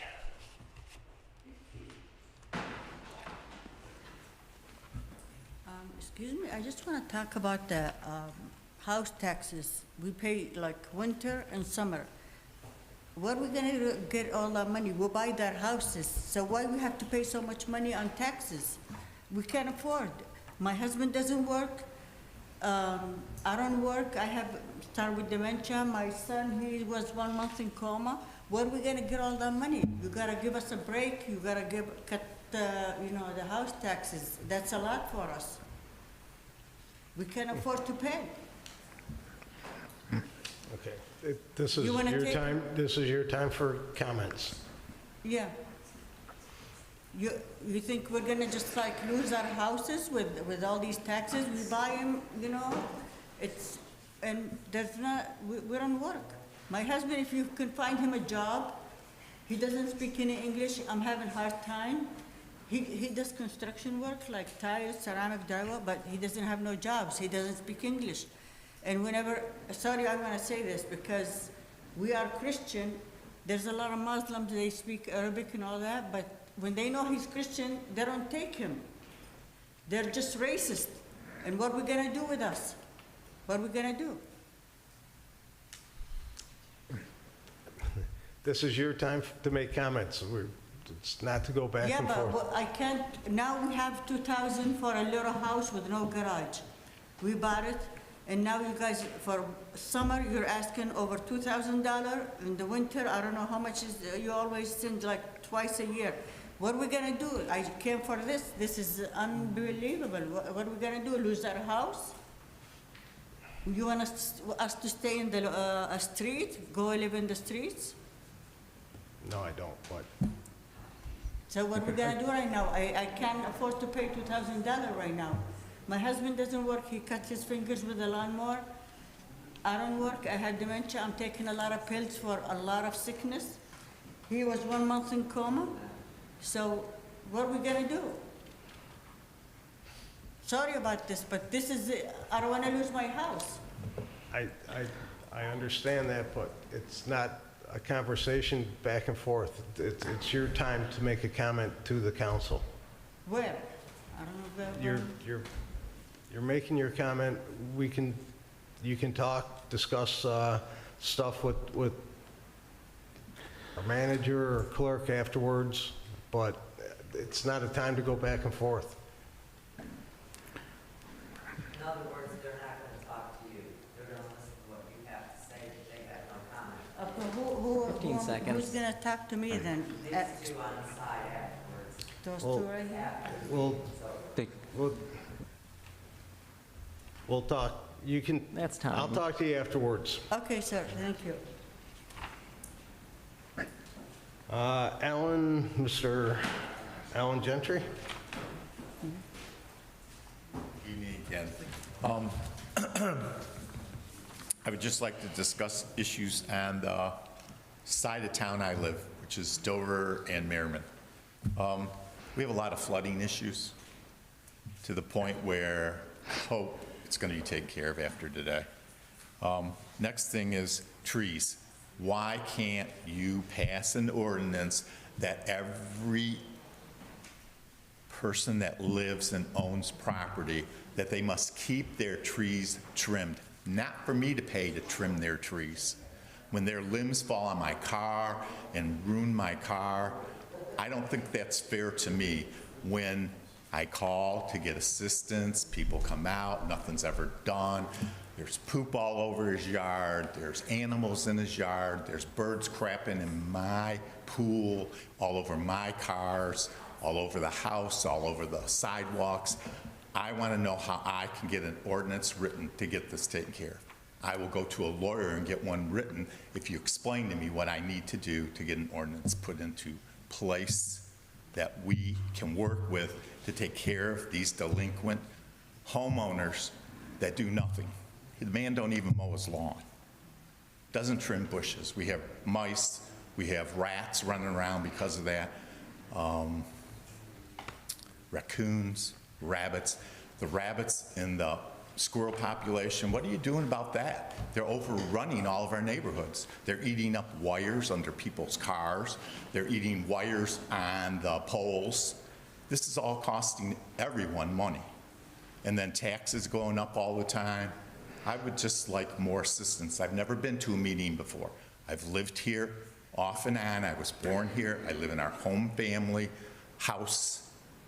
And I can't even afford to get a roof done right now. They're $26,000 for a roof on a garage in the house. And the cost too to have yard sales, this is ridiculous. Who cares? I don't care. Why should you care? Okay? People need to make money somehow. We're all like starving for cash to pay bills. And we're pumping out $121,000 for another person to be on our staff. And I think the review policy that you're doing is improper. I think it should be, like I said, like corporate America. And severances shouldn't be given to anybody, period. Period, period, period. That is something that came from the 90s, and we need to dump it, period. So that's my complaint. 15 seconds. I want to know who I could talk to make some changes and to write an ordinance. Thank you. Thank you. Jackie Peridor. Mayor and council, I wanted to address the sidewalk situation on the public property, like the main roads. I'm not talking about in front of a homeowner's house, but we have several places in the city where, like Cherry Hill, Warren, for example, people's backyards are facing Warren, so that would be public property, and yet there is no sidewalk there. I don't know whose public property, whether it's the cities, counties, but I, for one, was driving east on Warren Road, and a man in a wheelchair was on Warren Road. And I didn't know whether I should follow behind him with my flashers, but then if somebody hits me and pushes me into him, I didn't know what to do. So, if we're gonna make homeowners do the sidewalks, should we not address sidewalks on the major roads? Because if we want it walkable, it should be walkable everywhere. Thank you. Thank you.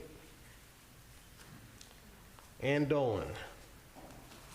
Well, I'm back again about the house.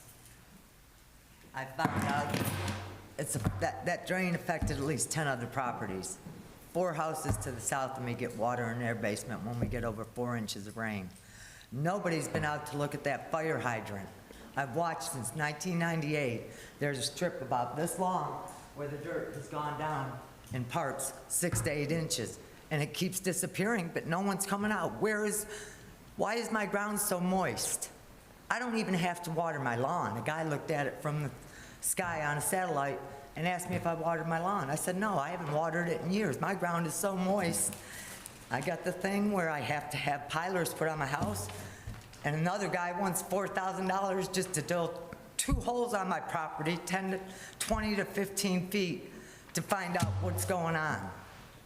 This didn't just affect my house. This affected at least 10 houses, and I gave a letter to the guy down the street, 3 houses to the north of me, and told him what was going on. He's selling his house. I said, does your backyard flood? He said, yeah, I get water in my backyard. He put his house up for sale within 2 weeks of me letting him know that that drain was messed up, that you guys did not hook it up in '95, and it didn't get up till '14. I want to know why my ground is so saturated. We get 1.5 inches of water. We got ponds in our backyards. I'm waiting for a 4-inch rain to see if it comes in my basement again, because we haven't had a 4-inch rain. I have a rain gauge outside. I've been taking pictures of the backyard. 1.5 inches of rain, 4 yards had water in them. 2.5 inches, my yard had water in it, plus all these others. The water should be going through that drainage system on the easement. But it's not. In the drain in my backyard, I was told in 2014 it had to be replaced. I told you guys this already, yet nobody has come out there to look at anything. My property has sunk 6 to 8 inches. And I don't have $250,000 to put them pilers in. My bricks are peeling off my house. My nails in my living room, I pulled my couch away. Last year was fine. I pulled it away this year. Nails are going across 6 foot, popping out of the wall. My center of my house is going down. And you guys caused it. The city caused what's going on with my property. And it's not just mine now that I found out when I put that letter out. It's affected at least 10 houses, and you guys still won't do no investigation of what is going on and why it even happened. And I got a question. How many city managers have you had since 2014? Just 2? Because I know the city manager that I had helping me with the house, he quit shortly after he got the pipe hook back up. He walked away from the job because he was city manager / police officer. That's time. Well, people have a nice day, but I want an Thank you. investigation. I want to know why my property is sunk 6 to 8 inches. And why? They came to me, All they right, had come to my house and they told me they build driveways on an angle. Thank The you. driveway is not supposed to angle towards someone else's house. Anthony Tackett. Mayor, members of the council, last Friday evening I sent an email to each of you. I understand, however, that some of you may not have received it, so I'd like to read it today. Dear city council members, I hope this letter finds you well. I'm writing to express my concerns about a recent special council meeting to appoint a new city manager. While no system is perfect, I'm worried that the process may not have fully aligned with the transparency and accountability required by the Michigan Open Meetings Act, the OMA. To be clear, I do not believe that our council members are acting in any ill will or any malice.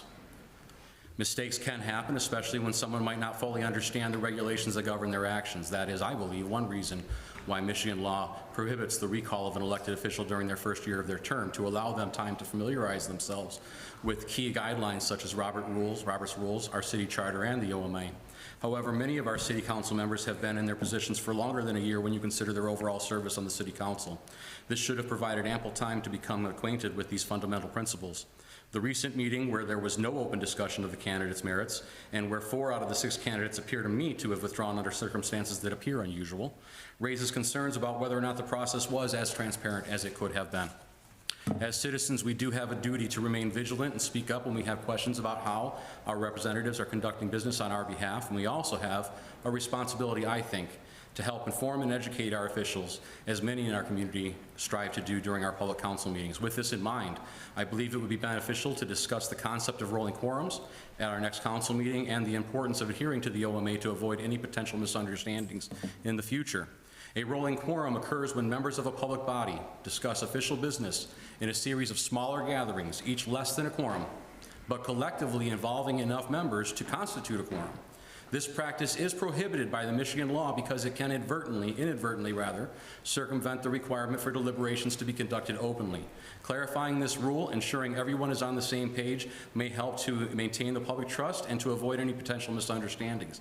I hope these concerns are taken into consideration. I sincerely believe that it is imperative that all deliberations continue to be conducted with the transparency and accountability that the public expects and deserves. Thank you for your attention to this matter. I look forward to your responses. Thank you. Thank you. Michelle Rees.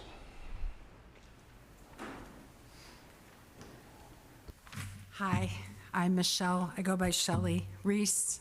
I live at 26221 Elba in Redford Township. Good evening. It's my first time in Garden City at one of your meetings. I'm here tonight to represent an organization called Faith to Action Michigan, and a project we are partnering in together in preparation for the November elections. Over the past few years, and even in this past primary, in Redford, and then last year in Livonia and Westland, I was involved with those. I noted the weak voter engagement, either in participation or education, regarding local offices like yours.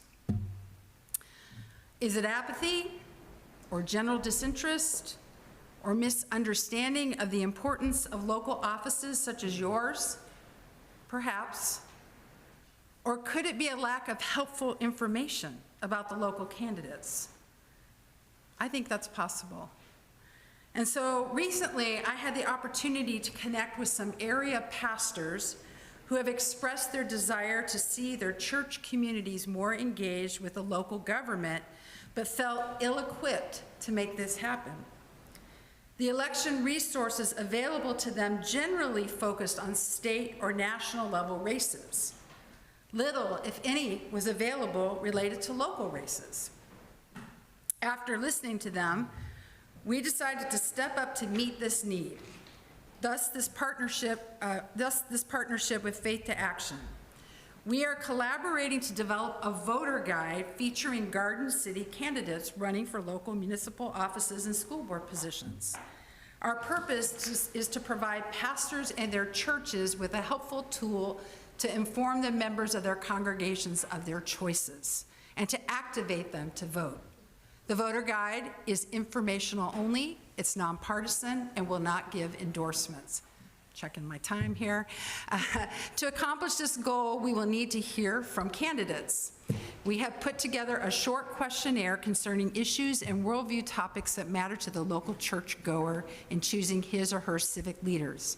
We'll be sending this to candidates within a week or two via email and would love to receive responses by late August.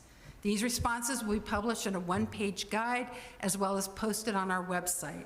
And I will include a letter of explanation and instructions to further explain the project. 15 seconds. I really value local office.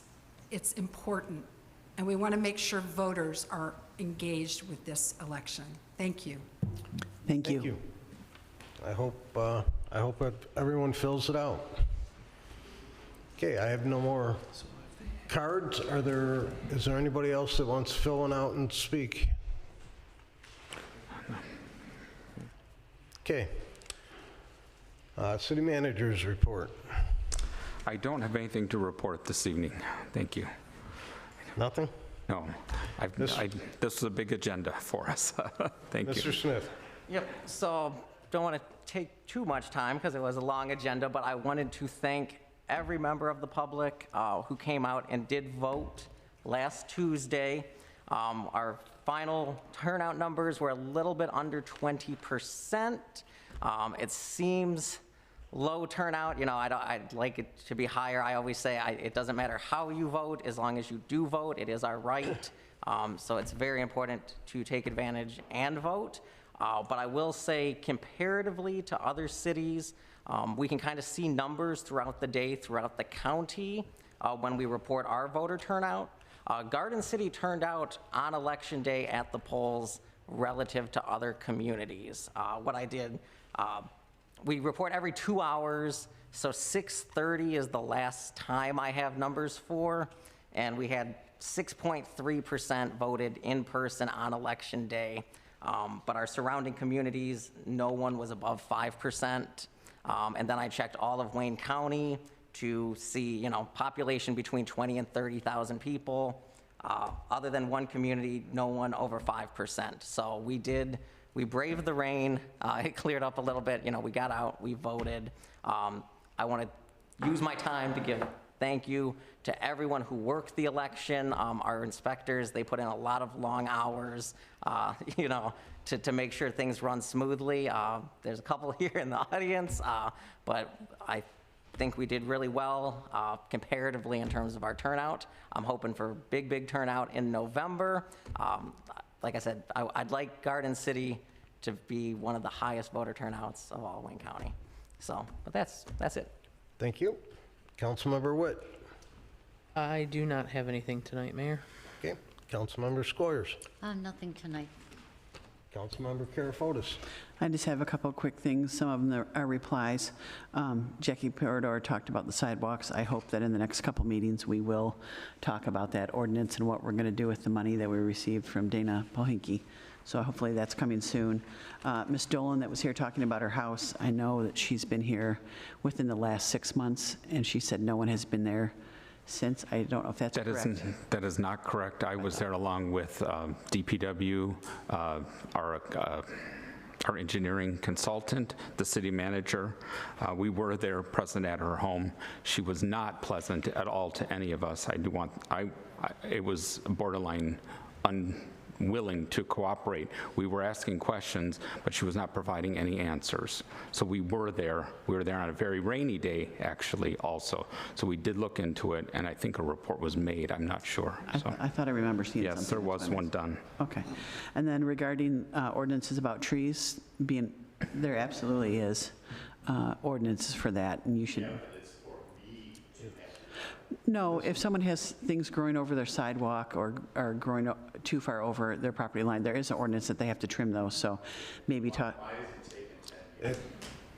All I'm saying is that talking to the ordinance department. I know.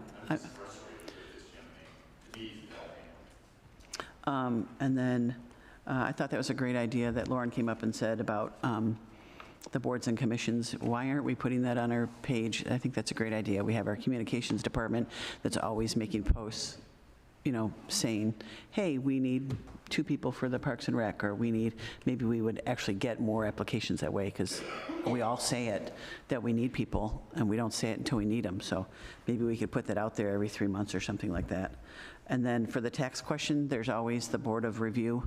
You get that in February. If you have a problem with your taxes, you can schedule an appointment and go in front of them. I did talk to a couple other residents that are also having trouble paying their taxes because they're seniors and their income is very low, and there are quite a few programs through the county. So I'm sure our tax department can send her that way. If they do connect with the tax department, also there are poverty exemption guidelines that are also put forward. So they have that at the tax department also. And that was it. Thank you. Councilmember Earl. Thank you, Mayor. One thing that I learned is if you slam somebody a lot and they do something right, you should commend them. So I'm going to commend DTE, because we lost power and they brought it back within 2 hours. There was a fire on the line and they fixed it, so I will commend them on that. Still think the trees shouldn't have been there, but that's a different argument. And the only other thing I have is, because I've been talking about it, everybody knows it, August 23rd, 24th, and 25th, Mamma Mia, it's in 2 weeks. I'm gonna look like a fool on stage. Come laugh at me and have fun. It's gonna be a great show. There is actually some really talented people in it. Obviously, I'm not one of them, but there's some really talented people in it, so you can heckle me, absolutely. Trust me, when you see, you're gonna know. And that's all I have. Thank you. Thank you. I do have a few things. One is I just received an email earlier from a Mr. Muffley who wanted me to read his message. And it said, "I am a disabled veteran who does not make meetings. Would you read this to mayor and council members? I want to thank you for playing the national anthem, saying the Pledge of Allegiance to our flag in a moment of silence. When you spend time in a foreign country, especially one at war, you really appreciate America, and the flag means a lot to us." So he appreciates what we're doing with the national anthem, so he's a veteran. I also got a request from the Garden City Lions Club. They are having a meet and greet, and I'll just read part of their message. The Garden City Lions Club is hosting an introductory event at the sports venue. Stop by to meet the newest members of our club and learn about how you can help us continue our outstanding legacy of service to the Garden City community. Mark your calendars and plan to attend. Lions clubs are groups of men and women who join together in fellowship to serve mankind in a way they could never do as individuals. Founded in 1956, the Garden City Lions Club is focused on helping the blind and visually impaired, the deaf and hard of hearing, special needs children, and the community at large. Please join us Sunday, August 18th from 3 to 5 p.m. at the sports venue right down the street on Middlebelt. They are looking for some volunteers, new members. Also, I was asked, the Straight Farmhouse. I was asked to put this in a flyer, but that has already been gone out to print. So the Straight Farmhouse is on Merriman Road, and as you can see on the screen, their hours, museum hours are Wednesdays and Saturdays, 12 to 3 p.m. And if you've never been in there, there's a lot of history about Garden City in there. It's really impressive. So any information is on the screen. And also they have a USO show going September 14th at 1 p.m. It's at our Radcliffe Community Center. And they're putting on a show for the residents. Come on out and enjoy that.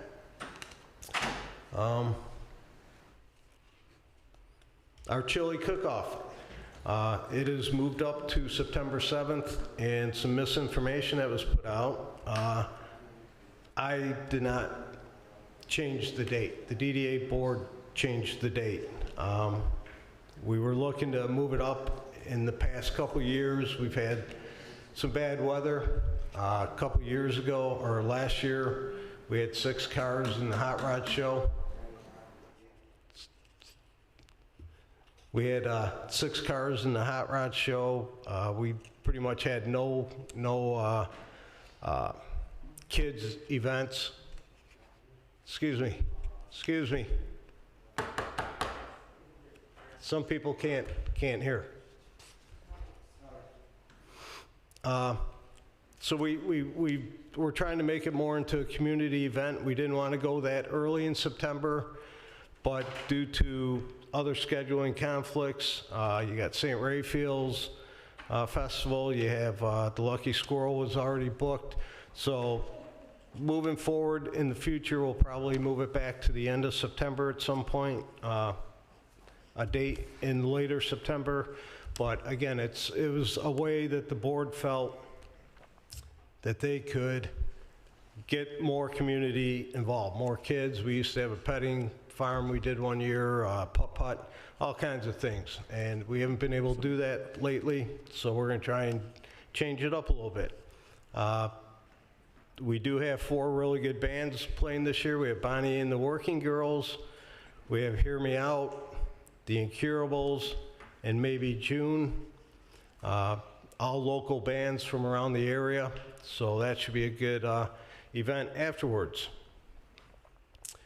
I also like to correct when I make a mistake, and at the last regular council meeting, I'd mentioned that I wasn't sure that the Garden City Goodfellows were up to date on their 501c3. I had looked it up on June 1st, and at that time it said they were revoked. So after the meeting, I went and looked back, and there was a letter from the IRS from June 14th that said effective June 4th, they were reinstated. So from 10/15 of '22 to 6/4 of '24, they were revoked. So now they are back in good standing with the IRS. So that is a positive.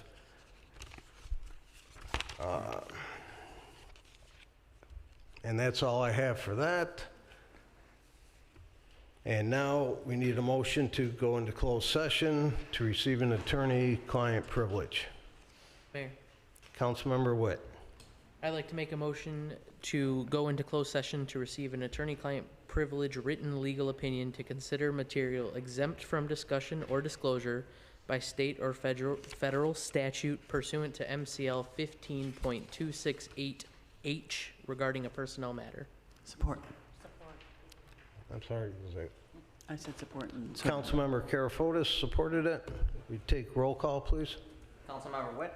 Aye. Councilmember Karafotis? Aye. Councilmember Earl? Aye. Councilmember Squires? Aye. Mayor Jacobs? Aye. This meeting is in recess to go into closed session.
Okay, we are back out of closed session. I need a motion to come back into open Mayor. session.